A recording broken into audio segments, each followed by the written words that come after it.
จะไม่ได้กลับแล้ว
สวัสดีครับเราเตรียมตัวจะขึ้นภูห้วยอีสักกันครับเวลาตี 5 กว่าแล้วตื่นจะเตรียมตัวกันร้องถ่ายพี่ให้ผมร้องอะไรแบบนี่แหละช้ากูมาหยิบเองแล้วไปอยู่เนี่ยนะถ่ายรูปเหรอไปรูปเดี๋ยวขึ้นไม่ทันแล้วเดี๋ยวเอาน้ำไปด้วยนี่บรรยากาศยามเช้าของครัวไม้น้ำนะครับที่นี่ผมกลับมาครั้งนึงวันนี้โชคดีครับนี่เลหมอกน่าจะสวย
นี่เป็นเส้นทางที่เราขึ้นมากันนะครับ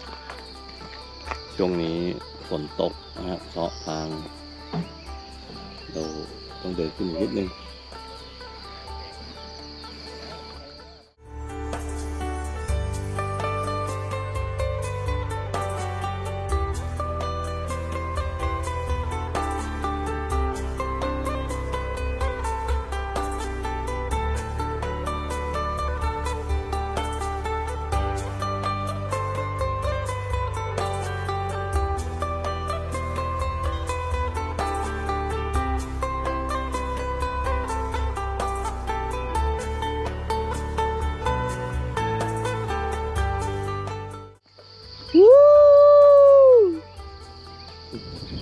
ครับทะเลหมอกภูห้วยอีสัน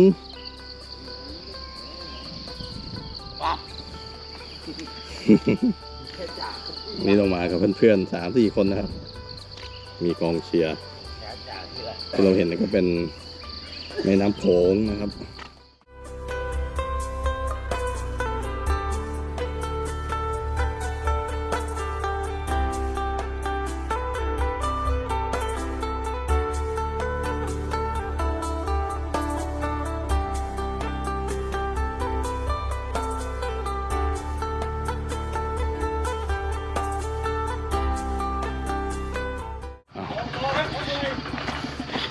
รถที่เราขึ้นมา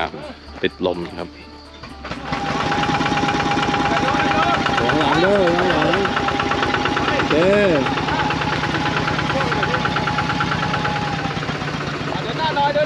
เยี่ยมโอ้สุดยอดเลยเฮีย จะไม่ได้กลับแล้ว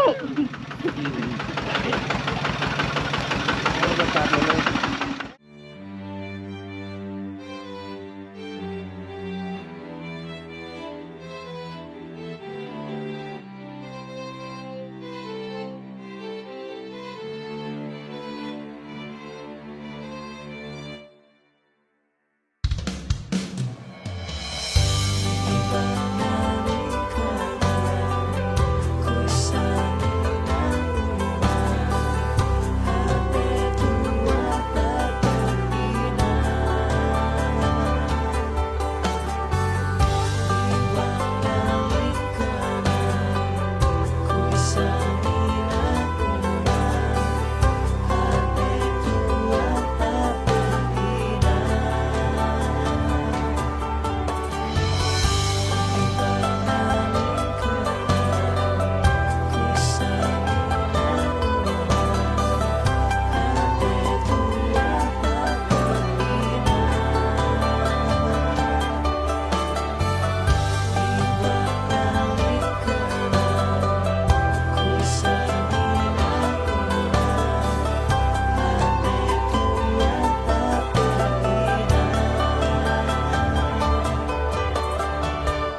ฐานทิพย์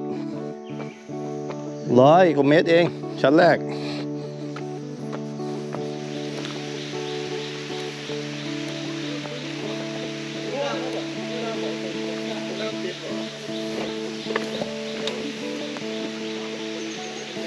สวยเหมือนกันนะครับเนี่ย แต่ว่าน้ำอาจจะน้อยไปหน่อยเฮ้ยสวยนะจริง ถ้าน้ำเยอะสวยเลยอ่ะ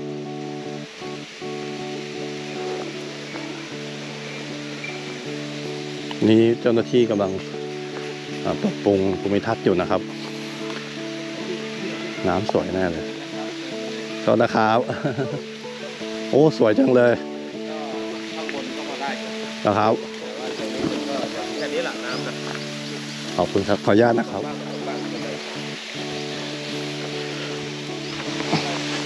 นี่เป็นทางขึ้นไปชั้นที่2ครับต่อน้ำตกทานทิพย์นะครับ ทางเราชันนิดนึง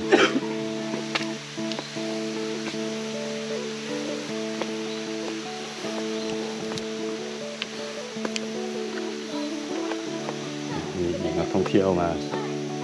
เที่ยวกัน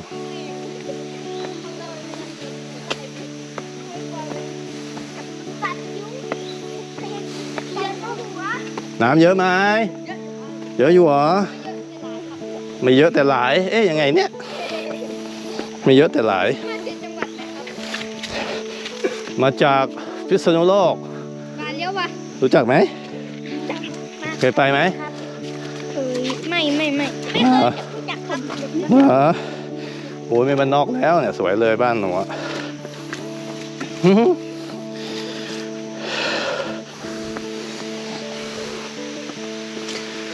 ช่วงนี้น้ำจะน้อยหน่อยนะครับเมื่อกี้ถามเจ้าหน้าที่แล้วนะที่บอกว่าน่าจะอยู่ในเวลาสักตุลาพฤศจิกาธันวานี่ครับสวยมากสวยครับเล็กๆแต่ก็โอเคนะผมว่าน้ำน้อยหน่อย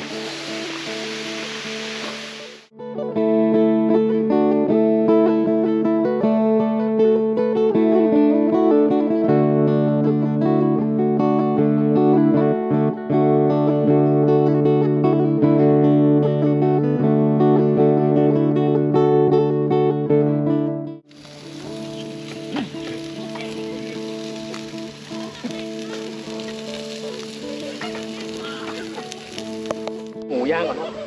เฮ้ยเอ๊ะคนนี้แวะมาสเปกก่อน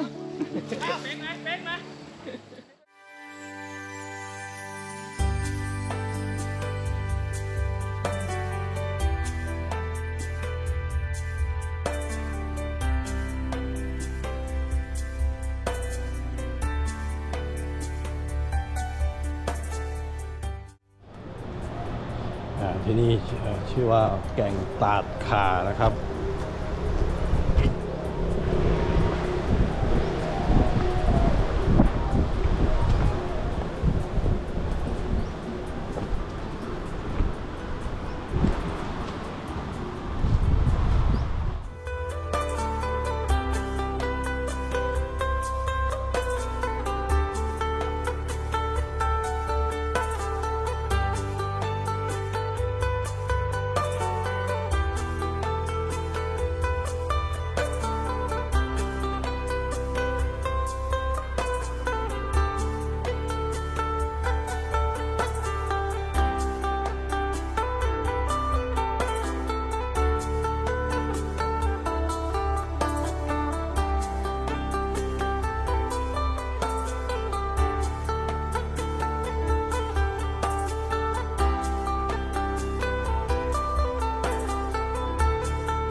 เรากลับมาถึงโดยสวัสดิภาพนะครับ3 คัน